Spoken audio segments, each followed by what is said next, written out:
Latgals vārds Semigalijām. Tā nav nekāda ne zemgale, ne zēmgale, kā tagad mēs runājam. Nezinu, kā tu mēli izlocīt tās locis. Nekad nav bijis ne zemais gals, ne zemes gals. Bet tā ir vieta gallu sēklusies, no tā nākoši galli. Galli te bija senās Eiropas valdnieki un priesteri. Te bija gudrākie cilvēki, kas nesa gara gaismu visai Eiropai. No mūsu zemes ir nākusi Leta, tā stāsta no grieķu mīta. Un viņas bērni, Apollons Artemija, bija tie, kas grieķiem mācīja, kā pareizi dzīvot, kā celt mājas, kā kopt zemi. Jūs vēl teicat, ka mums ir jāpasēž šeit, ja drīkst. Lūdzu. Drīkst paklausīt. Nu, tas nav ļaunākais, kur sēdēt. Tas sliktāks, kur liek sēdēt. Jā. Un būtībā viss, ko mēs saucam par materiālu un garīgo kultūru, ir nācis no Letas, tātad no Letu zemes, no mūsu zemes. To es zinu, ka mūsu zeme, kā mūsu zeme agrāk sauc. Tā Letu zeme. Tā Igaunis šodien saka, Letimā. Un Spānija, Grieķija, Francija, tas ir Letonijām vai Letonijām. Neskaitāmas leģendas stāst par garu gaismas nesiem, kas nākoši no mūsu zemes un devušies ir uz ne tikai citām zemēm, bet citiem kontinentiem. Amerikā mēs tur jūsmam par seno maiju, acteku, peruāņu kultūrām. Bet kas tie kultūras nesē bijuši? Tātad neliela. Kāda bija tad tie vietie iedzīvotāji? Indiāņi, kas būtībā mongoloidi. Neliela auguma, melniem matiem, plakaniem vaigiem, kā sakot, vajag kaulu zāri, deguns uz iekšu, bez bārdas, un tāda mongolai izskatās. Bet kādi bija tie cilvēki, kas viņam to gaismu nesuši, mācījuši dzīvot? Liela auguma, gaišiem matiem, zilām acīm. Kur pasaulē tāda cilvēks sastopami ir? Nu, ne jau Indija, ne Ķīna, un ne Japāna, un ne Āfrika. Un tie nav arī vikingi, jo vikingi ir rudi. Un tāds piemērs varētu stāstīt par to, ka cik vispār pasauli atcerās cilvēks, kas nesuši garu gaismu kaut kur, un ka visā pasaulē, teiksim, ir bijis centrs, no kur nākos kultūras visām pusēm, kur viņi nestīr. Un tie bijuši balti, tie bijuši mūsu senči. Pēc tam, kad jau kāds ir paši kļuvuši gudri, pēc tam jāsmēja, tad jau mēs sākam runāt par eģiptiešu kultūru un senās Babilonijas kultūru, Ebulu, Mohendžodaro, Indiju un senās Grieķijas kultūru, bet tie pirmsāk vēl nākuši no šejienes. Pēc tam, kad viņi to visu apgūja, tad viņi paši kļuva gudri. Un tas tā bijis visu laiku ir. Un arī, kā sakot, visu vēl nesenos laikos, ja kāds latvieks kļuva izglītotāks, izrāvās ārā, vēl pirms 200 gadiem, pa ko viņam bija jāpaliek, vai ne pa Vāciju, tad pa Krievu. Citu variantu nebija. Un otrā pasaules kara laikā, kad tautas talanti aizbrauc uz rietumiem, no šodien jau viņi ir vairāk vai mazāk pāramerikanizējušies, australizējušies, angliskojušies, vāciskojušies, un viņi atkal nav. Bet ir viena lieta, lai mēs runātu, teiksim, par šo gēna saglabāšanu un kopšanu. Mums jākop visu laiku savu gara gaismu, savu gara kultūru. Viņš nesaglabājas tāpat vien. Kā drusku citādi izsakoties, sakot, pazīstamā dziesmas vārdu, nevis slinkot un pūstot. Tā viņš nesaglabāsies. Tā ka šī baltu gēna nozīme, protams, ka lielās tautas nevēlās to atzīt. Nu, kuram tā labi patīk to atzīt? Nu, nevienam, nu. Un laiku pa laikam tas ir pat kā, kad, nu, kā agrāk darbvietās, kad strādā, bet kad nāk kvartāla prēmijas dalīšana, saņem tie, kas priekšniekam pratuši pilnā glāzi ielēt, to padot treknā gaļaskumos priekšā, pēc tam, kas strādājas. Nu, tā tad mums pašiem par to jāatgādina, ka tā tas ir bijis, un tur nav ko kautrēties.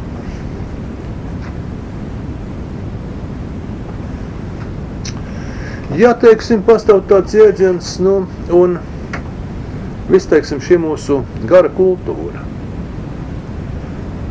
gara mantas, viss pārējās liecības, viņas ir ārkārtīgi dziļā sasaitē ar pašu dabu. Runa par ārkārtīgi dziļām sasaitēm. Un šīs sasaites patiešām apbrīnojami. Viņas rāda, ka mums senčiem bieži tādas zināšanas, kuras, kas vēl šodien rada vispār izbrīnu. Tas ir fantastisks zināšanas, teiksim, kas ir pārņemts, saglabāts. Bet, diemžēl, latviešu ortodoksālajā zinātnē, kur galvenokārt nosaka vēsturnieki, tur, kā sakot, valda apmēram tie paši uzskati, ko pirms 250 gadiem teica Valtvāts mātītājs vecais Stenders, kas mūsu tautdziesmu salina blēņu dziesmām. To pašu domāju, teiksim, par pasakām un citām garamantām. Tie bija verdzības laiki. Verdzības laiki sen jau beigušies, bet atvainojiet, latviešu zinātnes domāšana vēl palikuši tā pašā verdzības laika līmenī. Viņi ne par matu nav pabīdīsies uz priekšu. Vēl vairāk pēdējo 50 gadu laikā pat radīt bezmaz zinātnisku pamatojumu. Latviešu garamants esat sacerēts tad, kad tie nabagi zemnieki no vergošanas baronu tīrumos tumsā nākuši uz mājagalīgi pārguruši. Tad viņi esat par to laiku sacerējuši tautas dziesmas, dainas, pasakas un teikus. Es neesmu sadists, bet interesanti būtu kādu no šiem akadēmiķiem notrēn kā tā, kā pa lūknēm pārskļaut pāri. Un tad viņam kaut ko sacerēt pa ceļam uz māju. Velkoties tāpat pa tums, pa dubļiem ar nogurušam, neēdušam, visu, kā sakot, pārgurušam, tad viņš kaut ko sacerē. Tā mēs varētu tā runāt.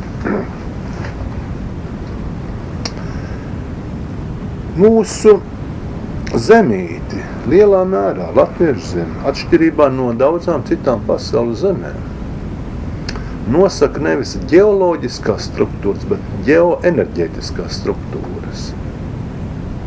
Ģeoloģiskās struktūras, tie būtu, tie nogulumi ieži, sadrupšanas ieži, kas radušies tad vai ne ir, un kaut kur nogulsnējušies, un tad dažādi veidi pārbīdes un citu veidu kataklizmas. Tie ģeoloģiskie. Būtībā ģeoloģiskās struktūras, tās ir struktūras, kas vēsta par, bojā iešanas, sadrupšanas procesiem. Latvijas zemes veidojumus un svētvies struktūras nosaka ģeoenerģētika. Tā ir tad tas, kad smalko enerģiju ietekmē, ir radušās pilnīgi noteiktas zemes struktūras Latvijā, liela upju gultnes, kalni, pauguri, ielejas. Pat mēs varētu runāt par jūras krastiem. Un, lai cik, kā sakot, mums tā ieskatoties pirmā brīdī, liekas, Latvijas karts viss kaut kā tā ir izmētās un kaut pagadās. Patiesībā tur viss ir dziļi sakarīgi, ko mēs varētu salīdzināt ar to,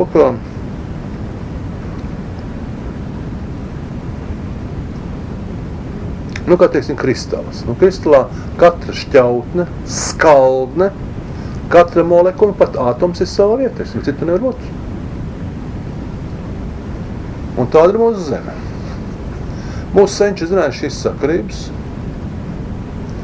Tās ir paustas, šī dziļās sakarības ir paustas ļoti dažādos veidos, gan dainās, pasakās, gan arī latviešu zīmēs. Pirmā brīdī liekas tāds, kā teikt, lasot pasakas, tad naivākie stāsti. Par trešo tēvdēlu, kas no sākuma telēts, ka tā drusku padomš ir. Un tad, teiksim, viņš no savas maizītes, kas viņam iedod ceļā līdzi, viņš paņems nevis to lielāko, bet to mazāko klaipiņu ir. Viņš pabaro skudriņu vai putniņu vai tur kādu citu, kā sakot, tur radībiņu vai jādod kādām vecītiem. Un liekas, gan stulbenis. Tā viņš par neko nepaņem, to pats nepēdo, baro kaut kāds tur mešitos tiem. Un pirmā brīdī lasot, teiksim, šādas pasakas, domā, ko tā notēlots tāds panājums, kā sakot, jaunākais dēls, kas tur nejāga neko. Un tāpēc kādu laiku, kad, teiksim, viņš nav kritiskā situācijā, kur tur neko neizdarīt. Viņam tās skudras metās palīgā, putniņas saskiem vesels bars un izlās kaut kāds kaņepi graudiņas vai kaut ko, teiksim, citu tā darbu, ko es nevarētu padarīt. Vai, teiksim, zivs kaut ko sameklē, kaut kā tur redzeni iznās no jūras dibenāra vai kaut ko tādu. Teiksim, tiešā veidā lasot, liekas, ka tās tiešām tādas, kā lai sakot, tādas mīļas muļķībiņas, kas bērniem māca, nekāp skudriņā virs un putniņām nedara pāri. Bet tas viss jau simbolu valodā ir. Tas viss vēst par dabas sakarībām.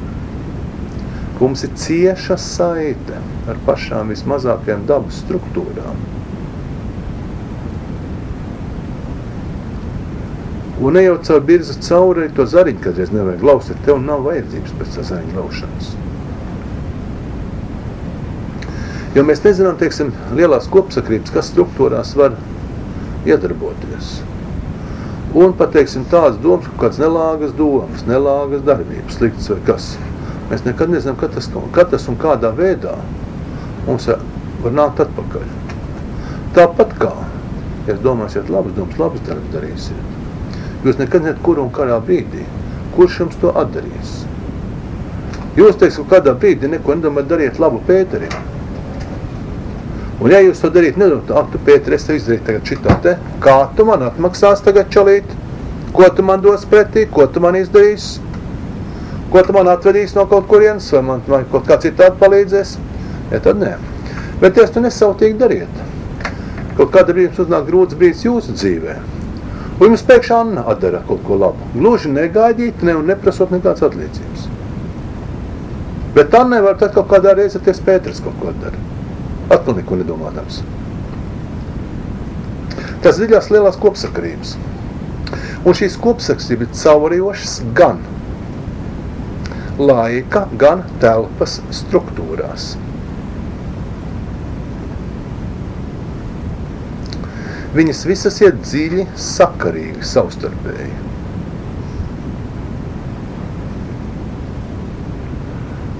Un visa mūsu dzīve un apkārtne ir šīs sakarībās. Tikai lielākā daļa cilvēku to neredz, jo viņš iet kā tanks cauri, dragādāms visu kopu, viņš to nemana. Bet ja es sākiet vērīgāk ieskatīties, šīs sakarības visu laiku pastāv.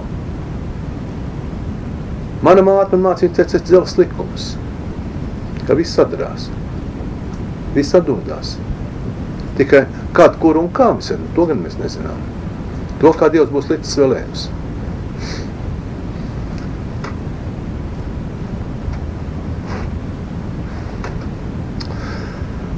Tā, lai cik tas dīvaini nebūtu, lai cik tas pilnīgi neiespējami. Zināšanas, kuras ģeologi ir noskaidrojuši, pavisam nesen, tikai tad, kad sāk parādīties sonārās metodes un tika pielietoti uzņēmumi no kosmosa un caustrošana dažādiem viļņiem, skaneta lokatoriem no kosmosa. Tas notika burtiski 1980. gadu. Pusē varētu teikt. Drīzāk sakot, pirmās publikācijas, kuras man parādīja, tā liekas bija grāmata, kas iznāca krievu valodā 1990. vai pa 90, vai ja ne pa 91. gadā. 91. gadā, jā, 91. gadā krievu valodā iznāca grāmata par heksagonālās struktūras. Otībā tas bija, kā sakot, kosmosa zinātnieku un ģeologu milzīgi darba apkopojums, kas rādīja to,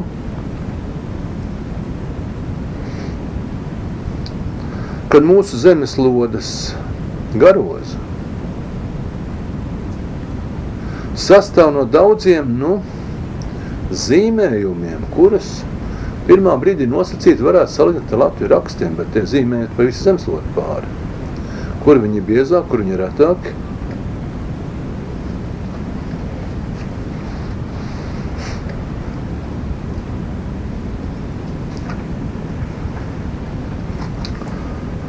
Un, diemžēl, man šo grāmatu tikai parādīja, jo liekas, ka visiem viņi izķer tādā tempā, ka nezinu, cik uz Latviju tikai pāri eksemplāri nonāca. Un tad man, kā sakot, mana jauka paziņa, viņa atnes man parādīt uz darbu pusstundu, kā sakot. Viņa drīkstēja paturēt, jo viņa vēl grib lasīt. Viņa man atnes un parādīt. Bet, daži galvenie secinājumi. Secinājumi tādi, ka pastāv, kā sakot, 4 veidu struktūras pamatklintājā. Pamatklintājs tad apmēram, teiksim, mums te Rīgas zonā uz 2 kilometra zem visām saskalotām, sanestām un sadrupušām zemes kārtām sākās granīta un gneisa struktūras. Viņās ir dažādas plaisas. Ģeologi ir konstatējuši, ka pastāv dziļa sakarība starp šo plaisu virzieniem un ģeoloģiskiem notikumiem. Savukārt ir viena lieta. Jūs teikt, kāda mums darīšana ar ģeoloģiskiem notikumiem? Pateikšu pati viss ciešākā. Ģeoloģiskie notikumi tie ir tie, kas nosaka tā vai cita reģiona vēsturiskos notikumus. Vai tas ir sastingums, vai tas ir miers, vai tā ir attīstība, jeb tie nepārtraukti sprādzieni.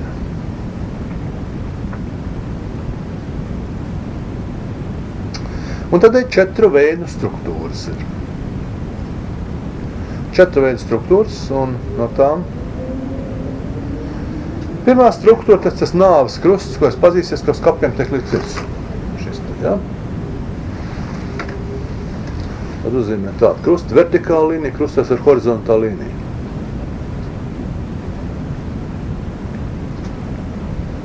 Tas ir sastingums. Tas ir nāve, miers, sastingums. Un tur, ko teiksim, ir šīs ģeoloģiskās struktūras apakšā. Neturās zemi, kas notiek, un jāsaka nekādas sevišķas, tādas kapitālas izmaiņas ar ļoti reti notiek, teiksim, šajos reģionos.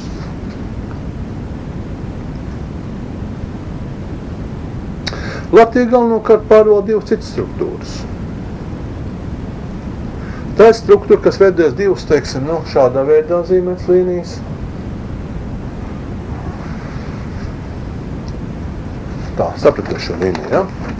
Lielvārds Jostas raksts ziniet. Kā viss raksts ir? Zelta krusts. Ja, zelta krusts, dievu krusts. Nolūdz galīgs būs jums. Nolūdz vēl kaut ko būs tur Mārtiņa zīme, vai kas? Un tad tā ir viena, kā sakot, struktūra, kas veido Latvijas iežas. Un otra struktūra, tā ir saulītes zīme. Tā ir, kā sakot, šī ir stabilitātes struktūra. Stabilas, teiksim, stabilitāte. Tas ir darbība, darbīga stabilitāte. Tā varētu to nosaukt. Piemēram, šādas līnijas, tiem, ka man grāmatas lasīšana, tad tā ir līnija Stokholma, Ventspils, Pokaiņi, Minska, Erevāna. Tas ir caur Pokaiņu. Tā ir viena, kas sakot, zīme, kas nosaka Pokaiņas. Bet tā ir otra līnija, kas nosaka Pokaiņas. Un tā ir cita līnija, kas nāk no lielā Munemeģa. Un ieslīpiet caur cēsīm, caur smiltēm, cēsīm, Pokaiņiem uz Krētrinku. Un tā ir saulītes zīme. Es nevaru te laist apkārt, tā ir apakšējā zīme, šeit viņa zīmējuma.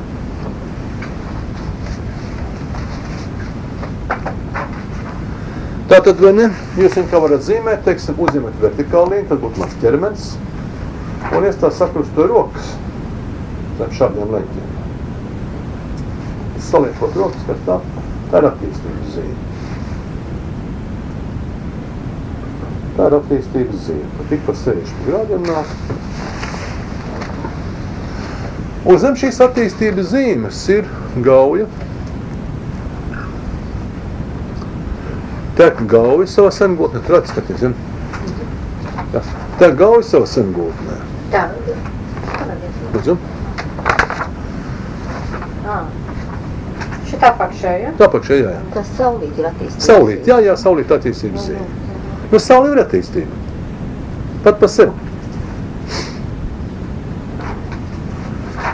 Un tā gauja savā sengultnē, un arī Daugava tek tādā sengultnē. Tā ka tās ir gaujas un Daugavas struktūras. Un te vēl ir 5. struktūra, kas sauc par Lietuvēnu krustu. Šitā te. Piestarēnā zvaigzne. Un, ja, teiksim, ir leņķi, kas atbilst šai piestarēnai zvaigznei, tās ir sprādzienu bīstams vietas. Nu, tādi ir, teiksim, tuvēji austrumi, Dienvidslāvija. Nu, tiem ir tipiski piemēri, kā sakot. Kur visu laiku tā, cik vien ilgi pastāv šīs te vietas, tu vienmēr ir kaut kas vāries un gājis un noticis un briesmas bijuši visu briesmas.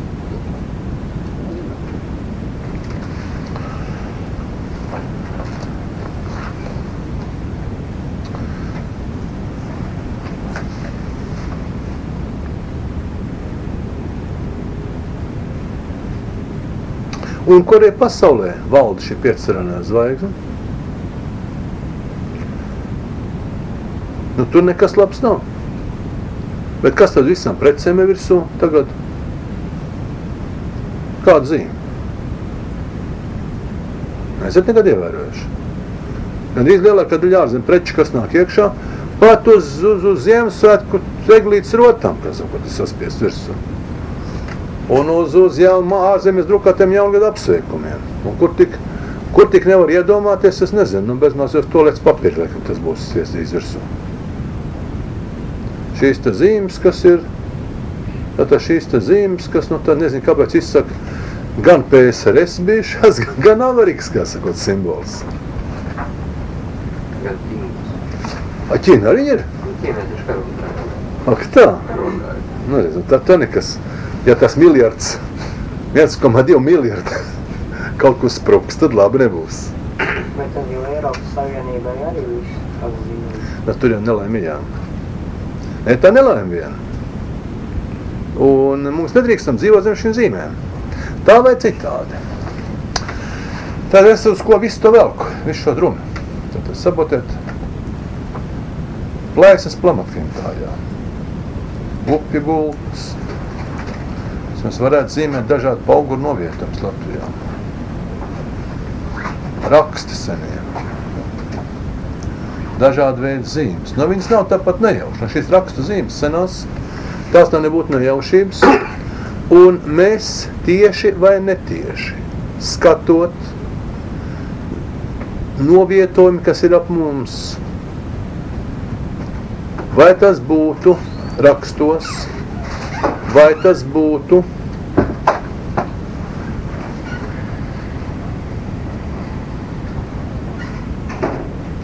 priekšmetu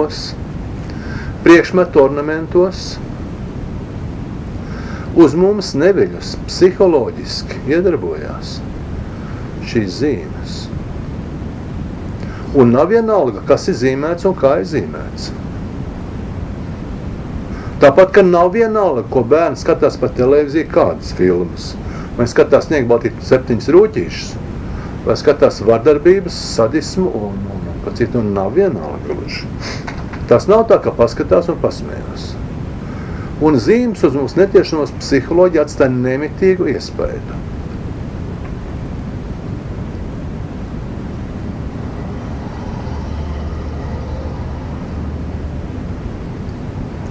Tātad, kā jūs, teiksim, kārtojat savu māju, kādas lietojat priekšmetus, kādas pērkat preces, kur viņas lietojat, tas nav gluži vienalga.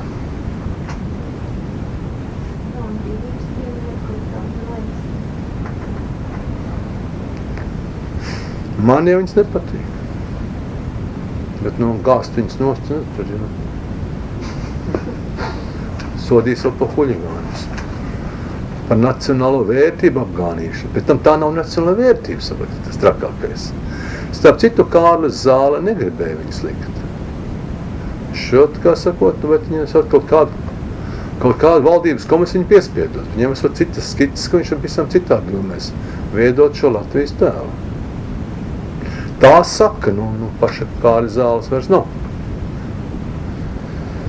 Ja būs, viņi būs 60 gadu, kā viņš mirs, to viņi būs klāt.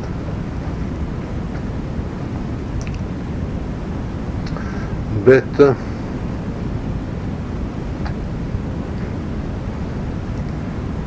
mums jāzina, kā saku, bet ja jūs ziniet, kad pastāv tāda vaina, ka tas nav tā, kā vajag, un jūs ar domu viņu neutralizēt, tas var izslēgt šo iedarbību ārā.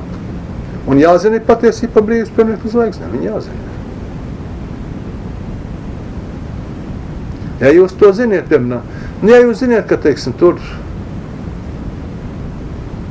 ir kaut kā tāda vai šitāda vaina, kaita, ka, teiksim, uz ielas ir bedrka, peļķe vai kā sakot, kaimiņu suns, kā sakot, ir pārāk garā ķēdi un var jums iekot, ja jūs to ziniet, tad jūs varat vairīties, bet jums tas jāzina. Es nemazākā mērā netaisos piedot zīmēm kaut kādu maģisku spēku. To, ko sauc par maģiku, vai ezoteri, man ne, bet kā apzinos to, ka psiholoģiski arī viņas mūs ietekmē. Un senči šo sakarību zinājuši. Un šī sakarība izpaudusies ļoti daudzos veidos. Ja mēs ņemam tātad slīpo krustu, uzzīmēt varēs slīpo krustu, un viņam pa vidu druski īsāk pārvalkiet taisno krustus. Tā. Tas būs vidējais zīmējums. Padodiet tālāk, lūdzu, ja? Tas būs vidējais zīmējums.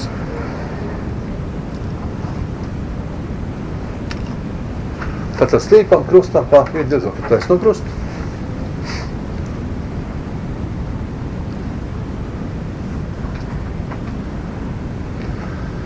Un tā dabūsiet plaknes dalījumu 8 daļās. Plaknes dalījumu. Bet šis plaknes dalījums, viņam ir ļoti dziļa jēga.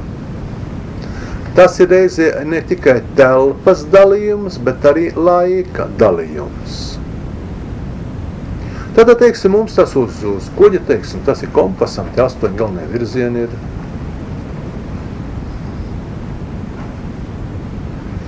Tie veidi, kā mēs skatām galvenos saules ceļus. Bet laikā tās ir gada dalījums 8 daļās.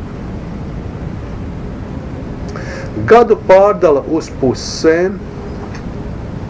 Pirmoreiz tas būtu Ziemassvētki un Jāņi.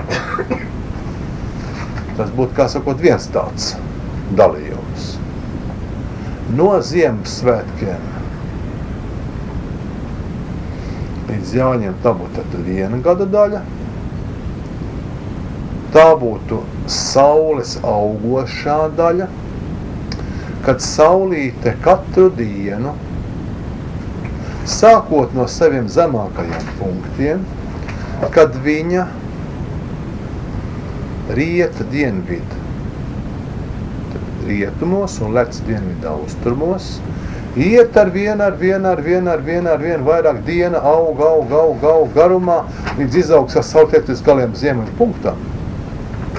Un tad saulīt lec ziemeļu austrumos, iet ziemeļu rietumos, un ja galējā Ziemassvētku punktā nakts ir 3 garāka par dienu, tad galējā Jāņu punktā diena ir 3 garāka par nakti. Kas latviešiem galvenais svētais skaitlis un svētā ritmika? 3. 3 tātad. Ja zīmējušies, teiksim, šo te slīpo krustu, tad vienmēr vai no Jāņos šitā tums ir tikai 1/4 daļa, 3/4 daļas ir gaisma.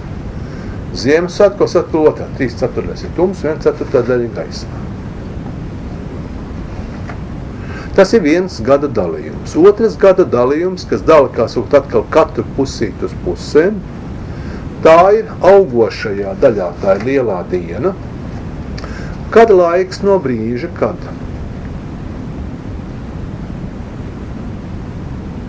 vēl ar vienu nakts bija garāka pa dienu, pāriet brīdī, kad diena būs garāka pa nakti. Tas pārdala šo pirmo daļu uz pusēm, un dilstošā laikā tie miķeļi. 20, lai gan Miķeļus dienu tagad svin vēlāk atzīmē, bet īsti Miķeļi 22. septembrī, kad saules atkal tajā brīdī no nakts kļūt garāk pa dienu. Savukārt, tātad tas būtu gada dalījums 4 daļās, un katrā daļā ir 92 dienas, nu vidēji tā. Nu, tur plus mīnus visu laiku ir nedaudz tā. 92 dienas. Tagad tā, savukārt, vēl ir mūsu senčiem gada dalījumā. Katra no šīm daļām tiek dalīta uz pusēm. Laika posmā, sāksim pirmā laika posmā no Ziemassvētkiem līdz lielajai dienai. Tieši pa vidu ir meteņi. Un katrā no šiem dalījumiem tātad mēs atkal dalām taisnu uz pusēm. Ik pa 45-6 dienām. Tātad būtu precīzi 8 daļās. Tad jau nāk šie meteņi. Nākošā daļā nāk ūsiņa laiks. Tas ūsiņš ir starp lielo dienu un Jāņiem. Tā vēl ir lielā zaļā diena.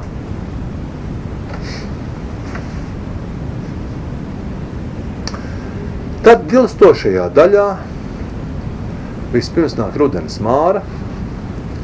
Tā sadala laiku no Jāņiem līdz Miķeļiem. Un visbeidzot, laiku no Miķeļiem līdz Ziemassvētkiem sadala uz pusēm mārteņi. 5. datums. Jūs esat liekam, vai esat kādreiz domājuši, kāpēc vienam mēnesim ir garāki, citi ir īsāki, un Iko 30 dienas, iko 31 dienu, nabaga februārim ir tikai 28-29 dienas. Vienmēr tu skata kaut kādam glupībam, kad Jūlijs Cēzars tas ir bijis, nu kā sakot, dišu valdnieks, un tad viņš sev tur pielicis to dienu klāt. Un atkal, teiksim, kas nu cits tas ir bijis mazāk ievērojams, un teiksim, tam atkal atņemts nostim. Tas ir līdākās glupības.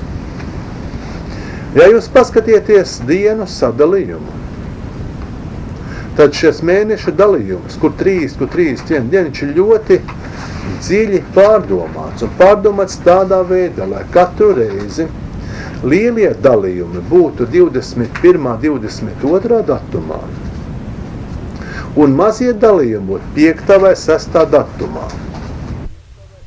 Šo dienu 5. vai 6. 21. 22. nosaka, kas garais gads vai īsais gads, jo gads nav precīzi 365 dienas, bet šī 365 ar 1/4. Un tā ceturdaļa tā ir kļūda, kas uzkrājas, un tāpēc kādreiz nāk 5. kādreiz 6. datumā. Bet mēnešu plānums ir ļoti rūpīgi pārdomāts. Tas ir dziļa gudrība, kas tur ielikt iekšā.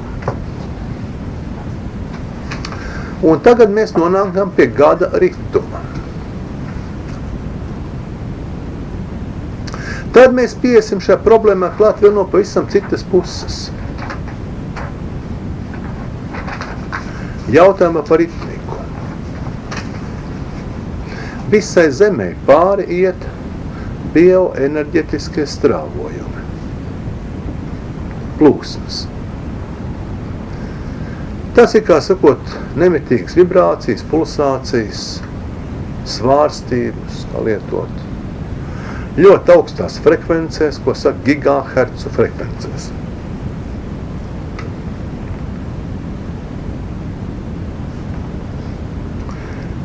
Šis starojums nav, teiksim, viņš neizsakās ar lielu jaudu.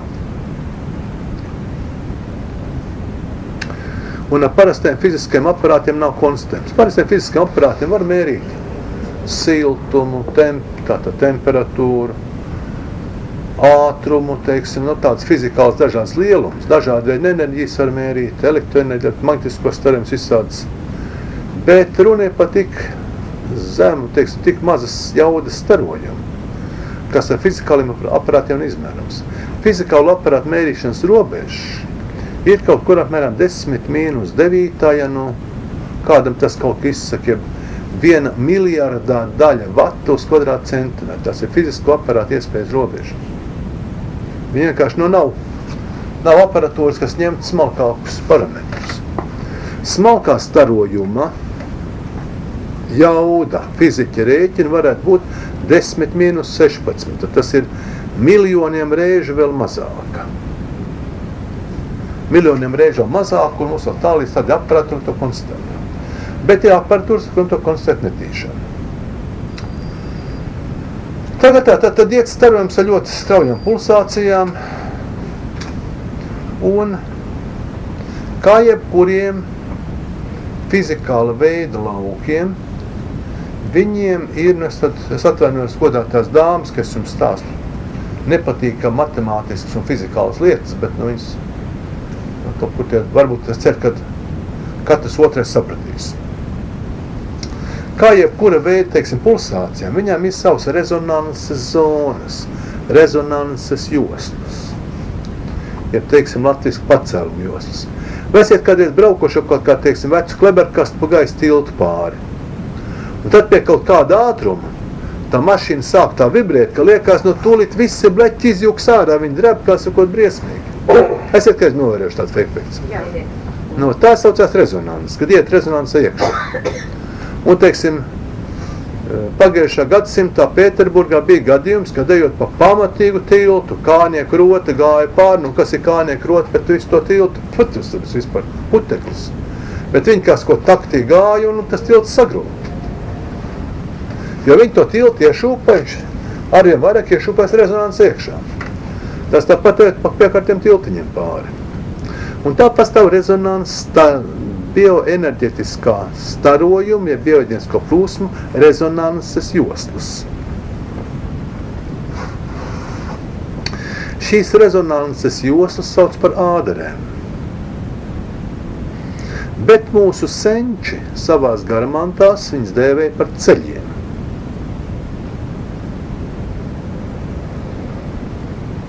Un visu, ko, teiksim, ir rakstīts senajās teikās pa ceļi, tad uzmanieties, tās nav, kā sakot, tās nav kā Rīgas Jelgavas šosei. Tie nav tie ceļi, ir visam citi. Mēs jau koncertē Rīgstītēm ātrnieki, citos ceļos koncertē, bet tie ceļi. Vietās, ko krustojās divas šādas rezonanses joslas, atkal mūsu garamantās viņas sauc par krustcelēm.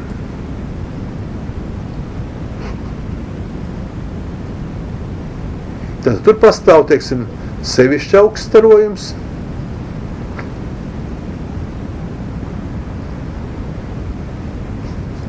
Un vēl, katrai šai ādarei, jeb rezonanses joslai, atkal ir savi punkti, kuros, teiksim, šī rezonanse kļūst sevišķi augsta, sevišķi jūtīga. Mezglu punkti. No tādām praktiskām, piemēram, pokaņi atrodas vienā no tādiem mezglu punktiem, kur gan stabilitātes josla, kas iet uz dienvidu austrumiem, gan Munameģa gaujas josla, kas krusto pokaņus, kur abas viņas sasniedz savus maksimumu joslas, maksimālo rezonansi. Tad, lūk, svētvietas tiek ierīkotas tādās vietās. Pirms šīs lielās rezonanses, teiksim, vairāk mazāk tāda, pacēluma punkti. Un, kā likums, teiksim, savstarpējās sakarības tiek ievērts ar vienkāršiem skaitļiem. Nu, teiksim, ka mēs šunkājam kādu mašīnu, teiksim, dabūt no bedres ārā. Ko mēs parasti skaitām? 1, 2 reizā. 1, 2 reizā. 1, 2 reizā. Tā vai ne? Un izrādās, ka vai ne skaitīšana uz 2, kas nedod to efektu, bet skaitīt līdz 5 atkal būtu pa daudz bijis. Bet uz 3 tas ir pašā laikā, kā teikt. Un tā mūsu senči ir atraduši, kas ir šīs tas sakarības. Viņas saukt par svētajiem skaitļiem. Var saukt kādā citā veidā, bet būtībā viņas ir tīri fizikālas sakarības, kas tiek izpaustas pilnīgi noteikti Latvijas svētvietu plānojumā. Un savukārt, apmeklēt, teiksim, svētvietas vai ko, mēs atkal ejam citā ritmikā iekšā, kurā atkal, kā sakot, rūpīgi skatot kādu svētvietu, mēs atkal atrodam šos ritmikas elementus, teiksim, kā nonākt līdz kaut kādām galiem pacēlumam. Un šī ritmika, kā sakot, viņi visu laiku mums izpaužās visās mūsu darbībās.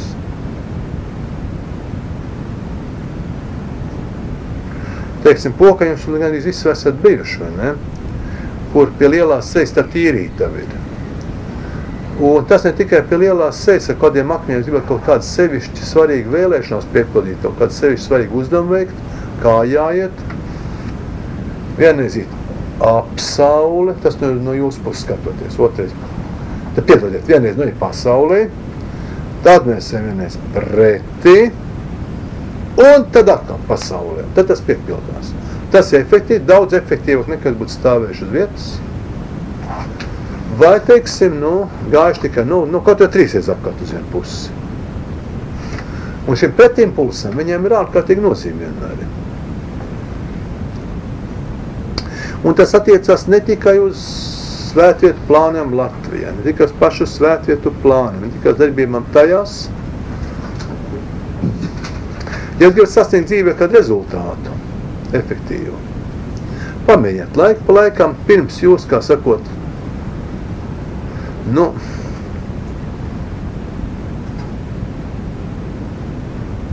dodiet 3 pamatīgas sitienas pēc kārtas.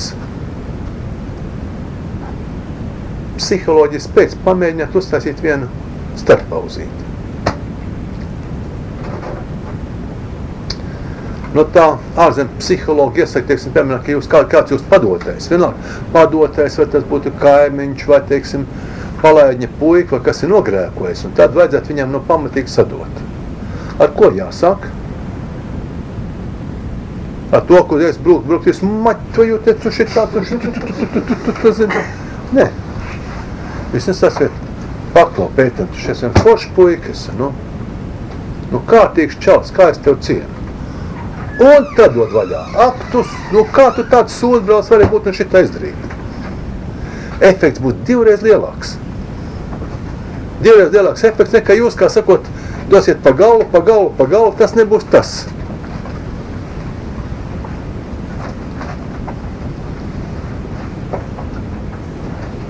Tas būs pavisam cits efekts.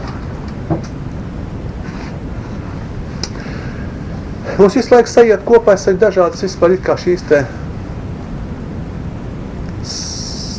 dabas iekārtās, pati daba un dziļās sakarības. Atkal, teiksim, mēs atgriežam atkal pie tā paša latviešu gēna, baltu gēna. Kāpēc viņš tik efektīvs ir?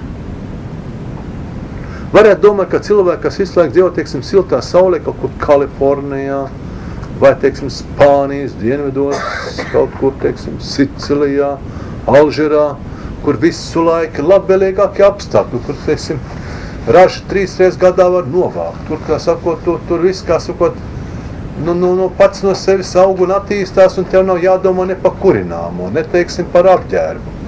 Kā teikt, apsirmen bantu, ap gurniem apkārt un staigā visu mūžaņi. Ka tur vajag būt vislabvēlīgākie apstākļi attīstībai. Izrādās, ka nav viss. Nav tā. To neskaitāms reizes talantīgi cilvēki un gudrākie zinātnieki teikuši, ka visspēcīgākā attīstība, garīga attīstība ir mērenot klimatā.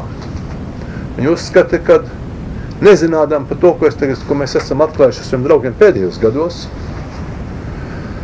šo te senlietu civilizāciju šīm sakrībām pastāv uzskats, un ļoti cienījami cilvēki to teikuši.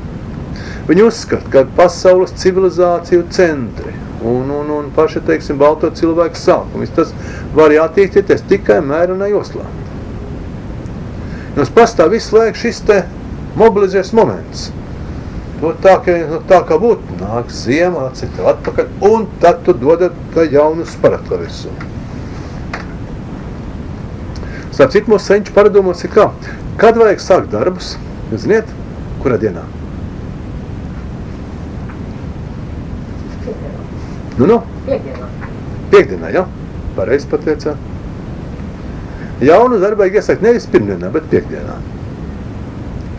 Piektdienu jūs iesākiet, tā jūs aktu posts, izskaps nav lāgi iesiet. Zābaks spiež. Grābeķis pa īsti, kā sakot. Nav vienalga, ko jūs dariet, vai ne? Jūs konstatējat, kas pavāja, tad jūs mierīgi padomājiet, sataisiet, un tā kā pirmdien sāk, tad attiet. Bet tie, kas vēlas ar pirmdien sākt jaunu dzīvi, kā sakot, jaunu darbu, tas nav nekad no tas efekts. Vienmēr savu dzīvi paredziet, kas šo te, kā sakot, to. Tad sāk, un tad attiet drusciņi, un tad dot pa īstam vaļā. Tas ir kā tā trīsdaļīgā takts, mūsu svētais skaitlis 3.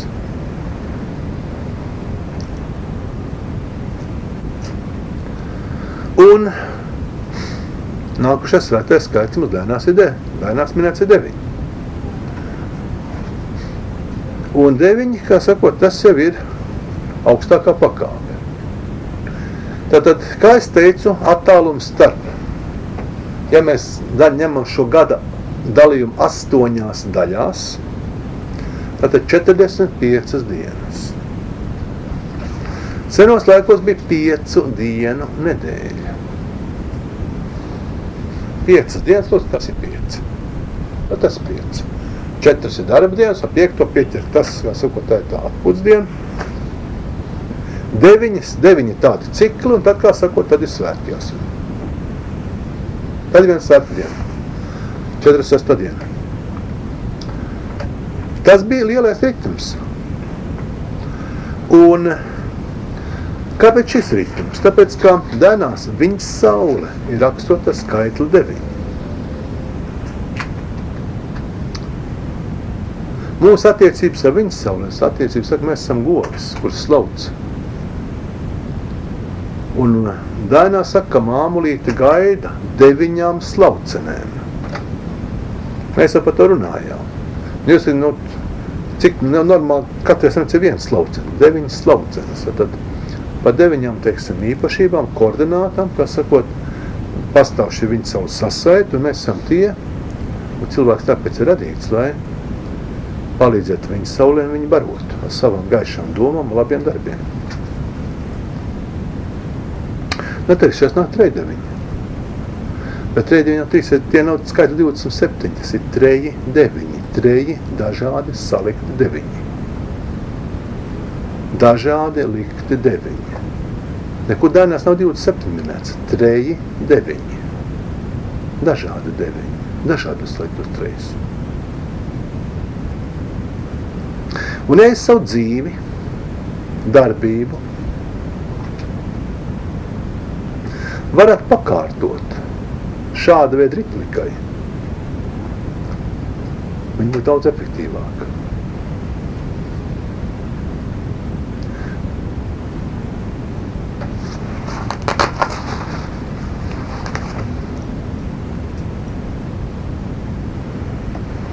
Saplaistais pulkstenis. Tā, jums jādod laiks jautājumiem laikam. Tā kā redziet, zemeslode. Teiksim, mēs esam zemeslode arī, mēs esam, kur mēs esam zemi 9 brāļu māsa. šajā Saules sistēmā. Mēs esam 3. planēta šajā Saules sistēmā. Un ir 3 darbīgās joslas, kurās mums būtu laba, kurās mēs varam dzīvot. Cilvēks ir 3-daļīgs, jo viņam ir miesa, dvēsele un gars. Pastāv fiziskā pasaule, viņas saule un aizsaule.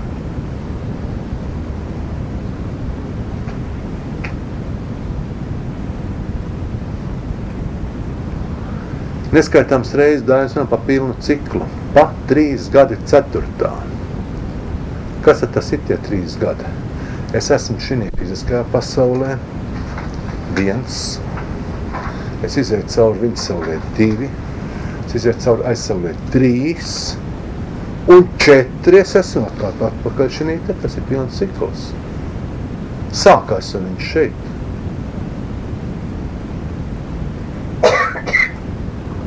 Tas ir tas, ko Dainās saka pa 3 gadu 4. Šīs ir dziļās sakarības.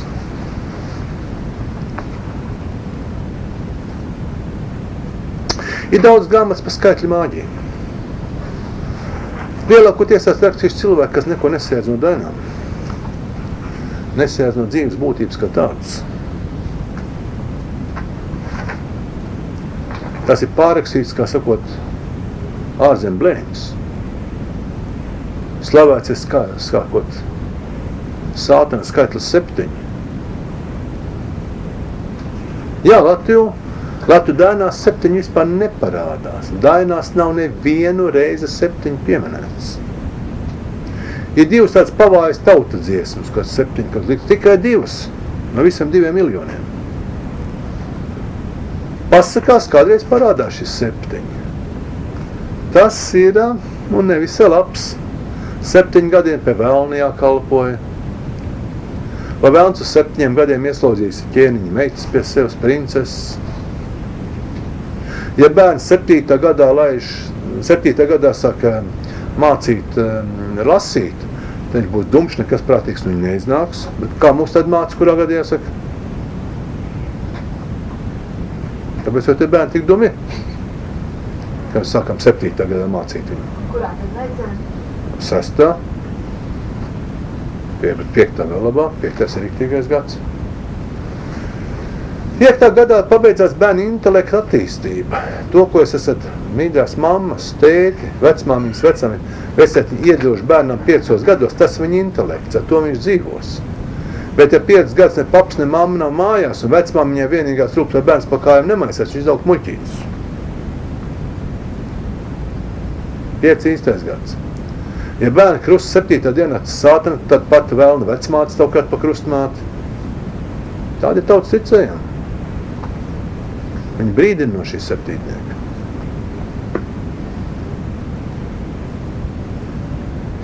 Bet mums ir neskaitāms reizes, jo tie, kas ir pret mūsu tautu, tie no sāk cenšās tur apgalvot, ka tās esot labas, tās esot mēnesis skaits. Nu, muļķības, kāds sakars ar mēnesi?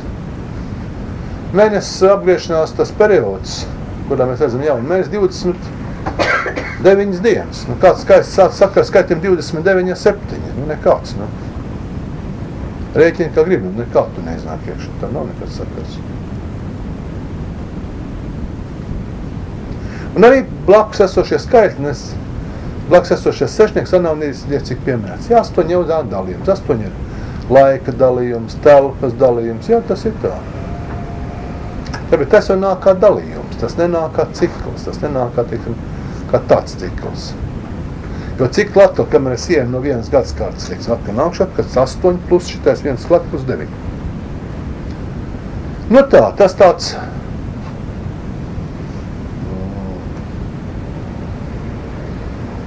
stāsts par to, kā ritmiski vajag dzīvot. Mēs pieturies pie šī ritma, mums būs vieglāk dzīvot pašiem.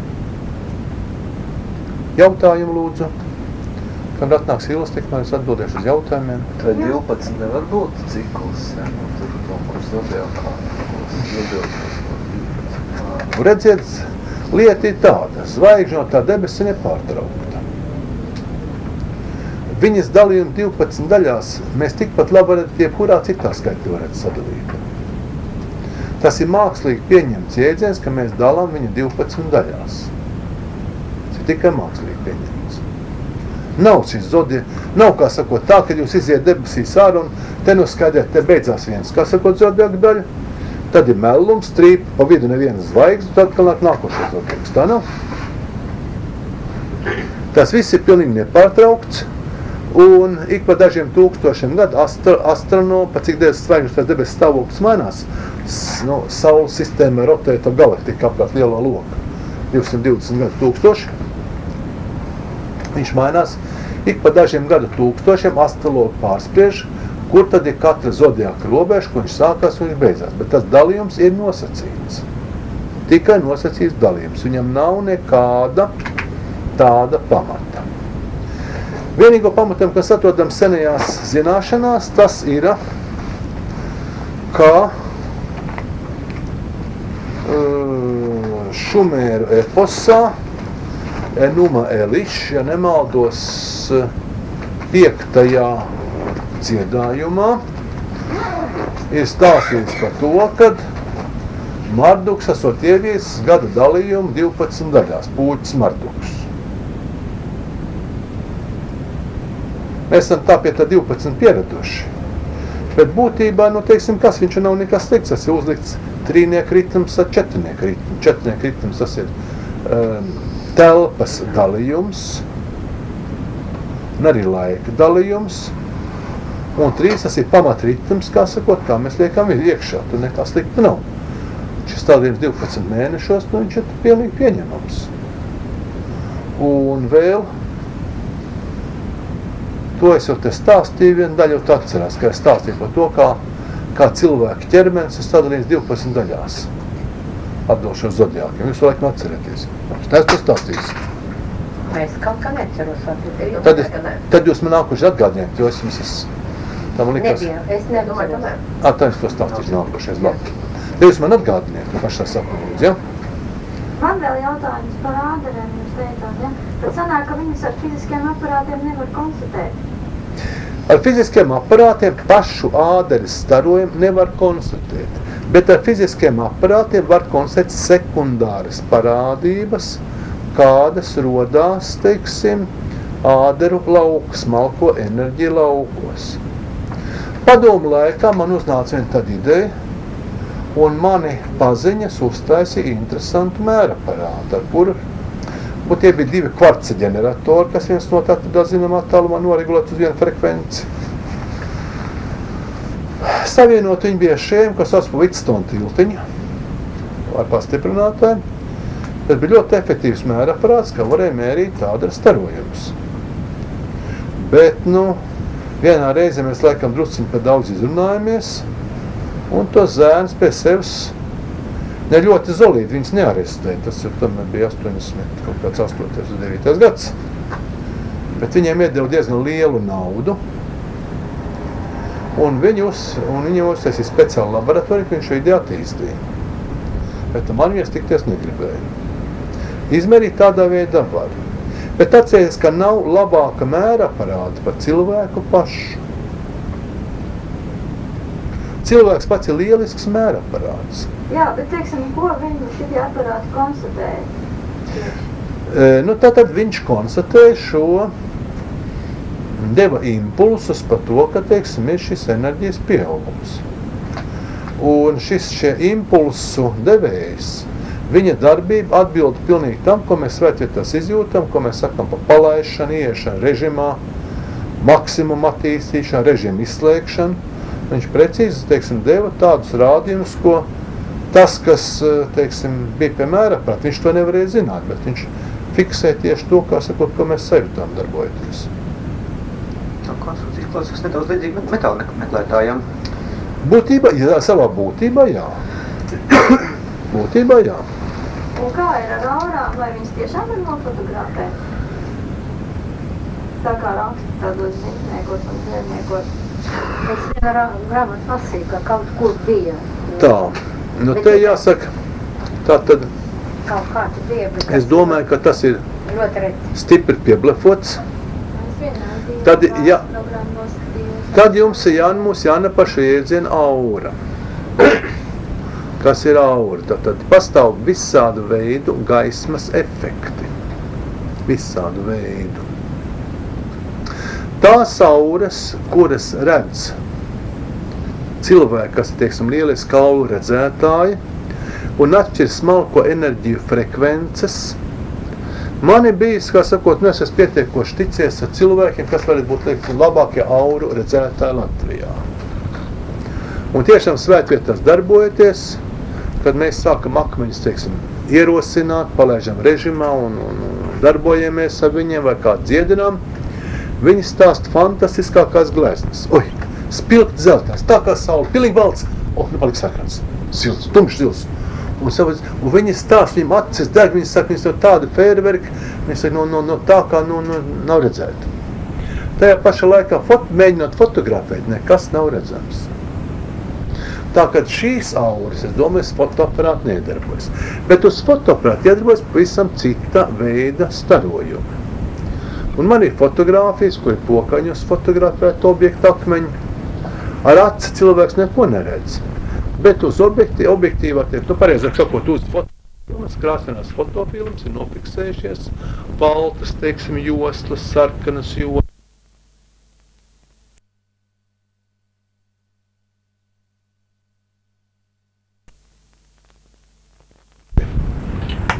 Tad tie Kirliāni efekti, ka, teiksim, elektromagnētiskā laukā, cilvēki zināmā laukā, teiksim, zem zināmiem viļņiem, var nofotografēt cilvēku pirkstu vai rokas starojumu, bet tas atkal nav aura, tas ir kaut kas cits.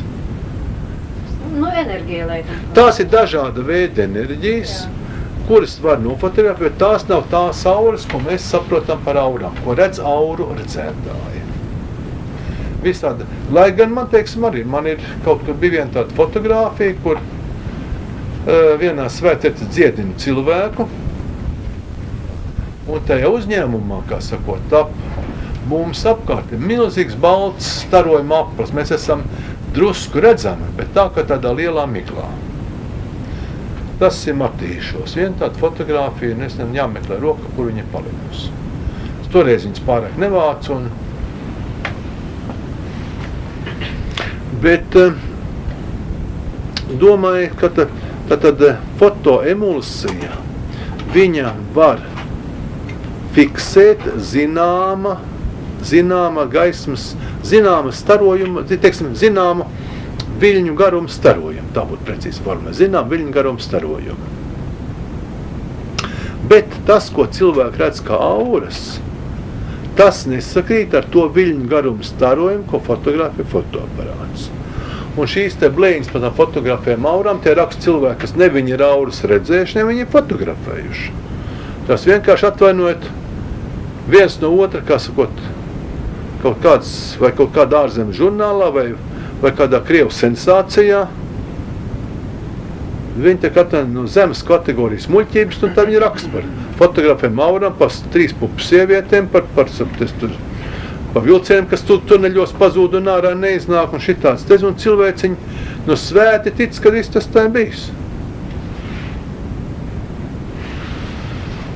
Bet, nav tāda gadījuma. Tas, tomēr, pietiekoši pazīst Latvijas tos garīgākos cilvēkus un jūtīgākos, un kas ir fotografējuši. Tur parādās citas lietas. Kādreiz ļoti bieži tā, kad šādās vietās gan tur, kur varētu būt šīs auras. Ir gadījumi, ka izfotografē visu filmu, viņu tiek 3 kadri tikai derīgi. Pārējie kadri vienkārši tukši. Ir objekti, kurus nevar nofotografēt, ir darbības, kas nevar nofotografēt. Izvelk filmā, un filmā, kā sakot, ir nekā nav. Un, teiksim, praktiski tāpēc ne ilus mēs nevaram fotografēt. Tur nav, kā sakot, pat ko filmu bojāt. Te man pagājušajā gadu meita uzdāvināja tik prasts fotografēt, kur prastāk vispār nevar būt viņam, tikai slēdzis ir. Kļūkt un vairāk nekas. Es vienu filmu izfotografēju, 3 bildes iznāca. Lai gan viss tiek ņemts pie apgaismojuma un apstākļos, kad kaut kādam uzņēmumam vajadzētu būt. Kaut kam tiek vajadzētu būt. Bet nekā, vienkārši tukša filma. Tā, kad pastāv kaut kāda miedarbība starp fotografētāju, fotografējamo objektu un viņa stāvokli. Turpīns aiztaisnē. Labi, paldies. Šī sakarība pastāv. Tāpat kā, piemēram, kad vienalga, kur jūs ejat kaut kādā darbībā, dariet, teiksim, dziednieks un dziedināmais, un no tā, vai šī darbība būs vai nebūs efektīva, atkarās tā, cik abi tic tam, ka būs kaut kāda darbība. Ja, teiksim, tas slimnieks lāgi netic, es te atnācu, atvilkos, ko es te sūdu man padarīs, kas jau nebūs. Daktori nelīdzēja, ko tas te dziednieks līdzēs. Nebūs nekas. Vai jātāk pie dziednieks skatās, ai, šitais slimnieks. Ne, tur nekas nevar izdarīt. Viņš pieklājas pēc runā ar viņu, dara kaut ko, un nekas neiznāk, kad?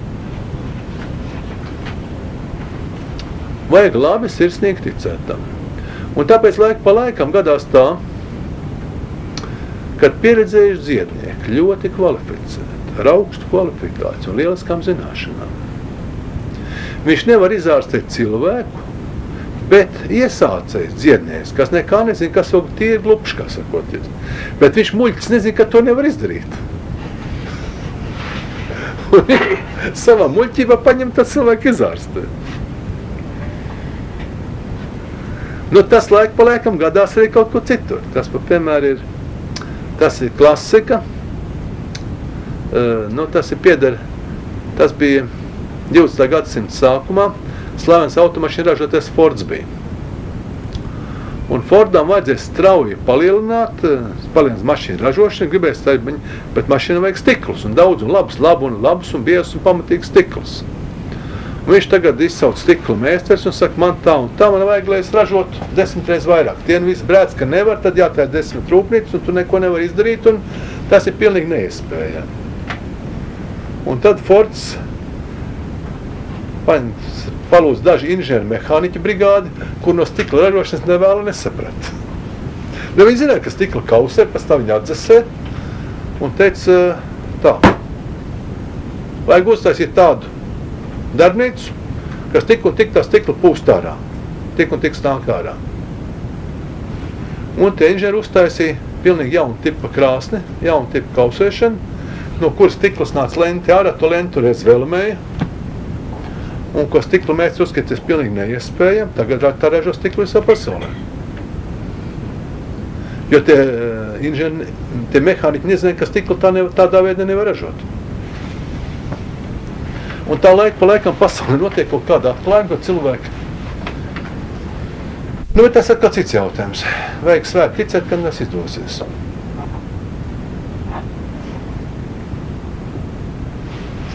Tā arī ir kādreiz, kad ļoti daudz izdarīt jaunie, kas nezin, ka to nevar izdarīt.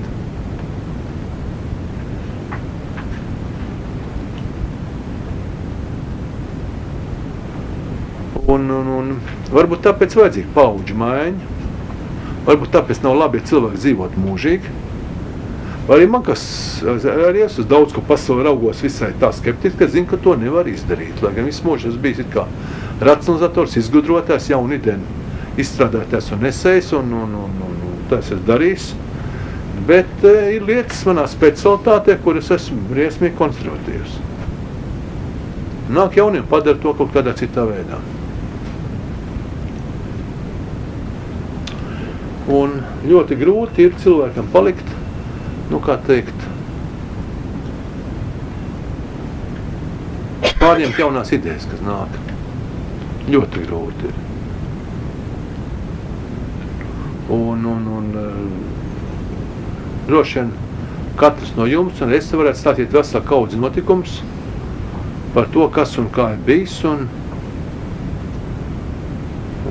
kā tas ir pieņemts. Vai zināt, ka vēl 20. gados